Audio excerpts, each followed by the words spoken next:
Marvel posted the end of the movie's main fight before the premiere.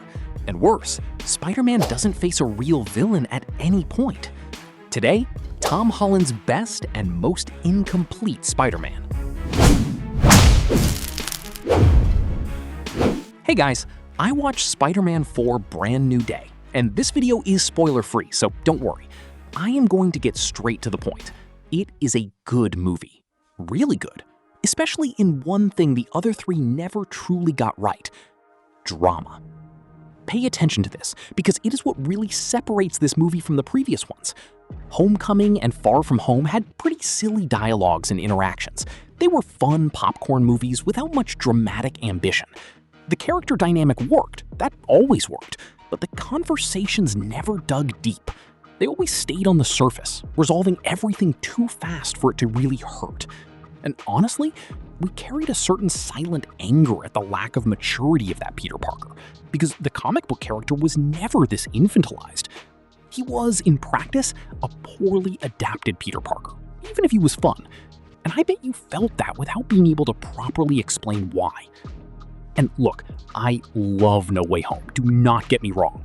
But let's be honest, it is a fan service festival with several Spider-Man on screen at the same time. The dramatic part of that entire movie relies almost solely on the shock of Aunt May's death.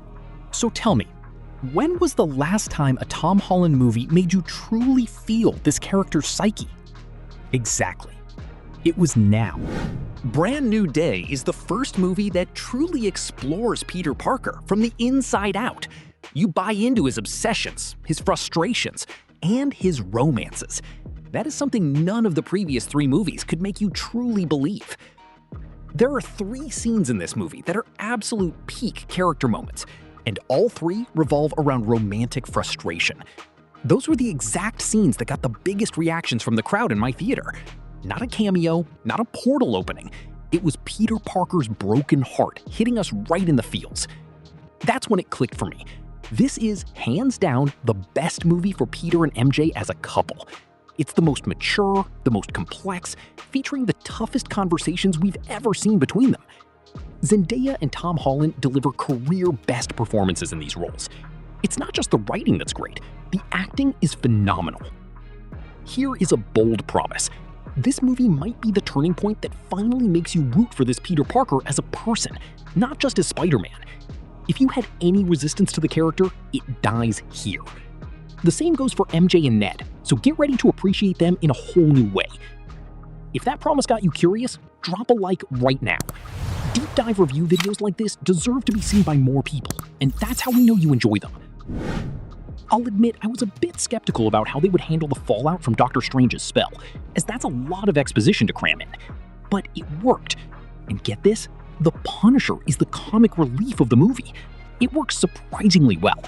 It's only toward the very end that he gets a bit too soft, almost Disney-fied for anyone who actually knows Frank Castle from the comic books. The timing of this really blew my mind. I was literally reading a Punisher comic right before walking into the theater, and he was totally dialed in for almost the entire movie. Gritty, deadpan, and exactly how he should be. The chemistry between Tom Holland and Jon Bernthal is insane.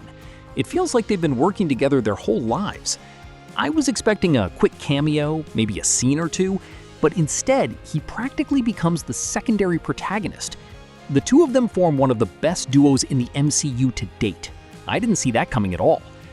If you're also into this kind of raw, straight from the source Frank Castle, there are Punisher comic collections on Amazon and in the YouTube store linked below. It's heavy reading, but totally worth it. Not everything in this movie revolves around the Punisher, though. Detective Jean DeWolf, played by Liza Colon-Zayas, also deserves a shout-out.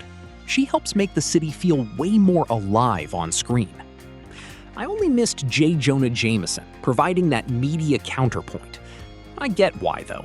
This movie builds up a popular Spider-Man who is loved by the public, and even the police. This is vastly different from the media-hounded vigilante JJJ has always represented. That squeaky clean rep matters a lot for the dilemmas Peter faces in the story. I need to say this straight up. Destin Daniel Cretton is light years ahead of John Watts. The web-swinging scenes here are among the best action sequences ever put on film. at least visually and choreographically. It makes sense, considering he's the director of Shang-Chi and clearly knows his way around a fight scene. However, these fights have zero dramatic weight. This is where the biggest problem of the movie lies, in my opinion. It's missing a real villain. At no point does Spider-Man face a true antagonist, someone built up for that final showdown you spend the whole movie waiting for. There's no Spider-Man versus Green Goblin like in No Way Home. There's no Spider-Man versus Doc Ock like in Tobey's movie. There's no Spider-Man versus Electro like in Andrew's. They are fun visual spectacles, no doubt, but they lack that protagonist-antagonist dynamic that anchors the climax of a great superhero movie. If you've read The Night Gwen Stacy Died, you know exactly the kind of weight I'm missing here. Two opposing forces colliding head-on with no way out for either side. If you also miss that kind of showdown, The Night Gwen Stacy Died and the Master Planner saga against Doc Ock are available in collections on Amazon and the YouTube store. I'll leave the link below, because that's exactly the kind of structure this movie is lacking. There is a second, perhaps even more annoying problem. The promotional material showed everything. Literally everything. Marvel themselves posted how the movie's final fight ends, how Spider-Man wins, and how he walks through the door afterward. 99% of that climax was already circulating online before the premiere. For me, it didn't ruin the vibe too much. I'll be honest, I'm kind of an outlier when it comes to spoilers. But the vast majority of people aren't like that, and this is going to drag down the experience for a lot of folks. It feels like it tears a hole in the movie, much in the same way the lack of a heavy-hitting villain leaves this feeling of emptiness. You finish the movie feeling like you just watched a pilot episode for something bigger, rather than a self-contained story. Do you agree that this ruins the experience, or do you think spoilers never really matter? Drop a comment below, because this is a debate that always splits the fanbase. Maybe it's a deliberate strategy from Marvel. 2 smaller-scale movies followed by a third massive event film, repeating the structure of the previous Tom Holland trilogy. It's too early to tell. Because of these issues, though, I believe this movie won't be universally loved. It is going to divide the fans. Some people will acknowledge that it's a solid, good movie, because it is, but the annoying parts will seriously bug you. A J. Jonah Jameson who is too nice strips away that exact hostile press tension that has always defined the character's mythology. For anyone who grew up watching JJJ call Spider-Man a menace, seeing him root for the hero feels weird, even if you understand the narrative reason for it. A Hulk who doesn't seem as strong as he should messes with the expectations of anyone who knows exactly how much weight that character carries in the comics and other movies. Add that to the lack of a real Spider-Man villain, and it's easy to see why. Look, I don't judge anyone who gets bothered by this. It's not just being a snob. It's just fans who appreciate specific fidelity pointing out where it fell short. Do you recognize this type of fan in your own life? I bet you do. In the end, I think opinions on this movie are going to be very personal, because Brand New Day simply doesn't follow the expected superhero movie formula, nor the formula we'd seen in the previous Spider-Man movies. Honestly, I thought that was gutsy. It's completely different from anything we've seen from the character on the big screen. It's a tightly written story that is special exactly because it doesn't do anything over the top. My score? A solid 8 out of 10 for the drama and the performances, for both Peter Parker and Spider-Man. But if you've already seen everything released in the trailers, it might drop to a 7.